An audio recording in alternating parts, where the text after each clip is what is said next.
ನಾವು ಮಾಡುತ್ತಿರುವ ರೂಪಕದ ಹೆಸರು ಅನುಪಮ ನಿರಂಜನ. ಬರೆದಿರುವ ದಿನಕ್ಕೊಂದು ಕತೆ ಪುಸ್ತಕದ ಚಕ್ರವರ್ತಿ ಕನಸು. ಈ ಪುಸ್ತಕವನ್ನು ನಮ್ಮ ಶಾಲಾ ಗ್ರಂಥಾಲಯದಲ್ಲಿ ತೆಗೆದುಕೊಂಡಿದ್ದೇವೆ. ನನ್ನ ಪಾತ್ರದ ಹೆಸರು ರಾಜ ಅಕ್ಬರ್. ನನ್ನ ಪಾತ್ರದ ಹೆಸರು ಮಂತ್ರಿ ಬೀರ್ಬಲ್.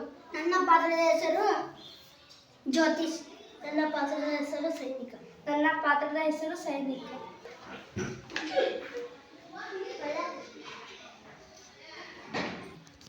ಯಾರಲ್ಲಿ?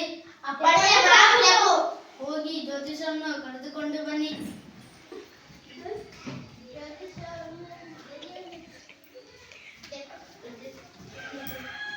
ಜ್ಯೋತಿಷರೇ, ನಿನ್ನೆ ರಾತ್ರಿ ನಾನು ಮಲಗಿದ್ದಾಗ ನನಗೆ ಒಂದು ಕನಸು ಬಿತ್ತು.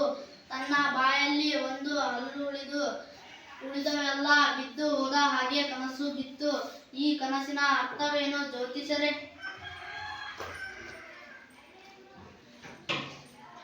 ಮಹಾಪ್ರಭು, ಈ ಕನಸು ಕಷ್ಟ ಸೂಚಕ. ನಿಮ್ಮ ಬಂಧುಗಳೆಲ್ಲರೂ ನಿಮ್ಮ ಕಣ್ಣ ಮುಂದೆಯೇ ಚಿರುತ್ತಾರೆ. ಹೋಗಿ ಜ್ಯೋತಿಷರೇ.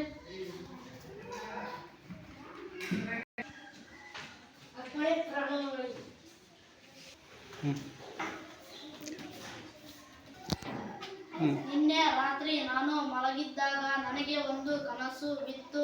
ತನ್ನ ಬಾಯಲ್ಲಿ ಒಂದು ಹಲ್ಲು ಉಳಿದವೆಲ್ಲ ಬಿದ್ದು ಹೋದ ಹಾಗೆ ಕನಸು ಬಿತ್ತು. ಈ ಕನಸಿನ ಅರ್ಥವೇನು ಮಂತ್ರಿಗಳೇ?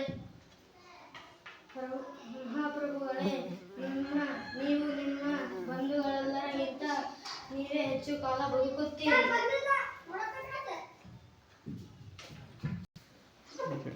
ಮಂತ್ರಿಗಳಿಗೆ ಸನ್ಮಾನಿಸಿ.